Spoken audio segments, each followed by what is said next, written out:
ஏய், பொழுதுனிக்கு போனே தான் பாப்பியா? எழுந்திருக்கிறதே லேட்டு. இப்படியே இருந்தா குடும்பம் எப்படி நடக்கும்? 3 வருஷம் ஆகுது, இன்னும் குழந்தை பிறக்கல. இப்ப என்ன உங்களுக்கு?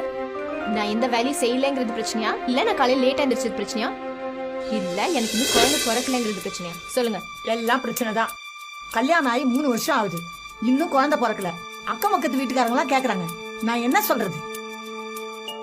என் பையன் பாவம், குழந்தைங்கன்னா அவனுக்கு ரொம்ப பிடிக்கும்.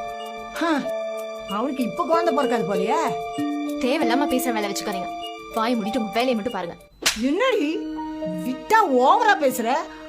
அப்பா அம்மா பேர் தெரியாத அனாத நாய் நீ என்கிட்ட வாய் பேசுறியா? ஏதோ என் பையன் லவ் பண்ணி தொலைச்சிட்டானேன்ற ஒரே ஒரு காரணத்துக்காக உன்னையெல்லாம் நான் வீட்டுல சேர்த்திருக்கேன். இல்லனா உன்ன மாதிரி அனாதைக்கெல்லாம் குடும்பமே கிடைச்சிருக்காது, தெரிஞ்சுக்கோ. அத்தை, எல்லாத்துக்கும் ஒரு லிமிட் இருக்கு. இவ்ளோ வாய் பேசுறீங்களே, எங்க இதே கேள்வியில உங்க பையன் கிட்ட போய் கேளுங்க பாக்கலாம். ஏய், வாய முடி. நான் ஏன்டி என் பையனை கேட்கணும்? நீங்க மட்டும் இல்ல, இந்த சொசைட்டில இருக்க எல்லாருமே யாருக்காவது குழந்தை இல்லைன்னா ஈஸியா அந்த பொண்ணை குறை சொல்லிட்டு போயிடுறாங்க. அந்த பையனை யாருமே எதுவுமே கேட்கறது இல்ல. குழந்தை பெத்துக்கிறதுல பசங்களுக்கு தான் அதிக இம்பார்ட்டன்ஸ் இருக்கு. ஆனா பசங்களை யாருமே எதுவுமே கேட்கறது இல்லையே. இதெல்லாம் இப்ப மட்டும் இல்ல, எப்பவுமே மாற போறது கிடையாது. உண்மையாலுமே ஒரு பையனுக்கே ஏதாவது குறை இருந்தாலும் அவங்க கிட்ட போய் யாருமே எதுவுமே கேட்க மாட்டாங்க. ஏன்னா அவங்க ஆம்பளைங்க, நான் பொம்பளை. அதானே? அப்படிலாம் இல்லம்மா.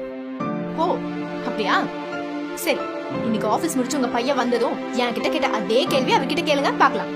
வரட்டும், கேக்குறேன். பாக்குறேன். மீனா, நைட் ஷோ படத்துக்கு போலாமா? தம்பி, பக்கத்து வீட்டு ராமுக்கு பொம்பளை குழந்தை பிறந்திருக்கு. புதுசா துணி வாங்கிட்டு வரியா? மா, அவங்களுக்கு தான் ரொம்ப மாசத்துக்கு முன்னாடி குழந்தை பிறந்துச்சாமா, அதையும் இப்ப சொல்றீங்க? இல்ல வந்து என்னத்த சுத்தி வளைச்சு பேசிட்டு இருக்கீங்க? நேரா கேட்க முடியலையா? என்னாச்சு மீனா? உங்க அம்மா கிட்டே கேளுங்க. மா, என்னாச்சுமா? அது வந்து என்னத்த என்கிட்ட கேட்ட மாதிரி உங்க பையன் கிட்ட கேட்க முடியல?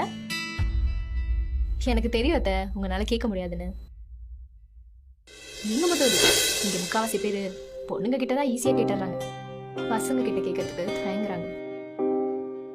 என்னதான் ஈக்குவாலிட்டி பையனும் பொண்ணும் சமம்னு பேசினாலும் இங்க சில விஷயங்கள்லாம் மாறாம தான் இருக்கு. அதுல இதுவும் ஒண்ணு.